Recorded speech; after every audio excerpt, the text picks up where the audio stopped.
Not back home yet, but I should be by the time the Apple event officially started. But on the bright side, it's the first time I've recorded a tech video in New Mexico. So there's that. Cling on to the bright side of things here because all of the last minute leaks and rumors, this is our final rumor recap video before the Apple event officially begins and we can start actually saying things are confirmed. Yeah, all of the latest updates are all kind of painting a more bleak picture. So for one, iPad mini 7 is probably not going to be at this event, at least according to Mark Gurman.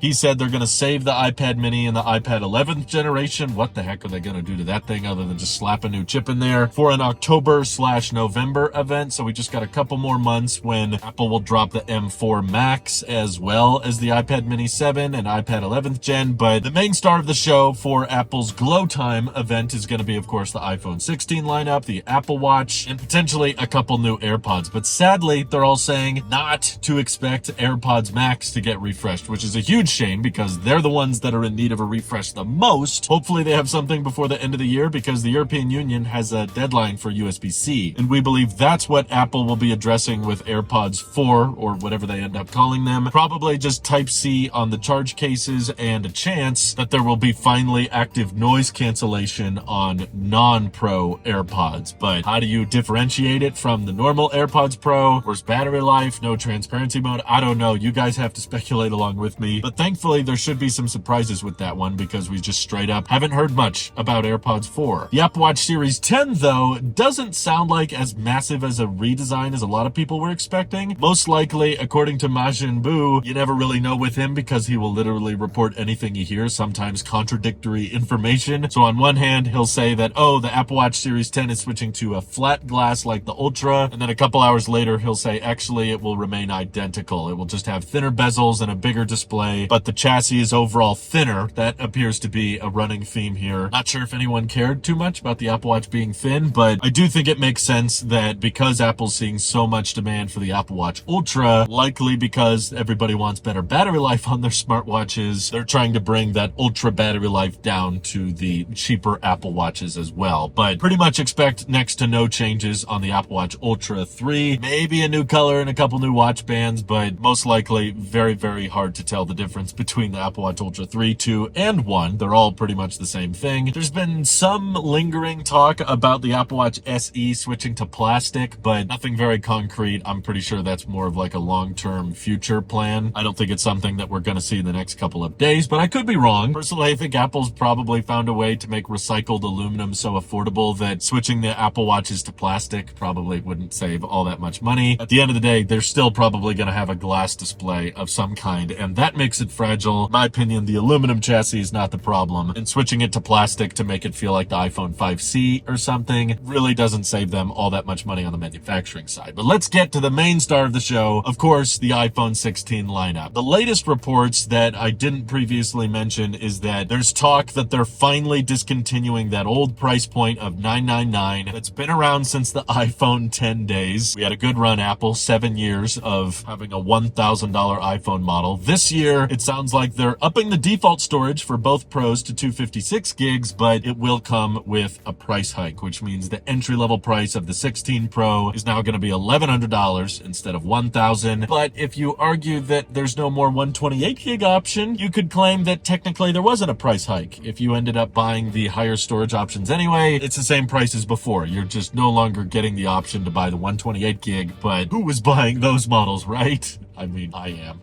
But still, technically a price hike at the end of the day. And along with that price hike, again, we should expect capture buttons on both the non-Pro and Pro iPhones. Now also action buttons are rumored to be standard across the entire lineup. So the death of the ringer switch is happening this Monday. And even though the Pros are technically a little bit more expensive than they used to be, they're both getting bigger. And I could see that making Apple's headlines everywhere. The 16 Pro Max is going to be the largest iPhone display of all time at 6.9 inches. And if that's too big for you, even the smaller one's getting bigger now at 6.3 inches. No screen size increase though on the non-Pros, so if you prefer having a 6.1 inch iPhone, the regular 15, it may be a decent buy for you. Probably no price hikes on the regular 15s. They're supposed to still retain 128 gigs of storage and a slight redesigned camera bump to allow for spatial video support, as if people who buy the regular iPhone 16s are also the kind of people to buy $3,500 Apple Vision Pros. I don't know why they care so much much about spatial video recording. Basically, the camera bump on the back of the 16 is an ad for Apple Vision Pro. Makes sense, right? The new color reports are always inaccurate. You know, for a while, people were saying we were getting a bronze Pro, and then it kind of morphed more into just there's going to be a gold option, which we haven't had for a couple years. And apparently this is supposed to replace the blue titanium that we currently have, which I'm not the biggest fan of anyway, so I'm okay with them mixing things up a bit. I just hope that the chassis remains a matte finish because I hate glossy finishes, and sadly, there have been some reports that they're looking at ways to keep using titanium for the lightweight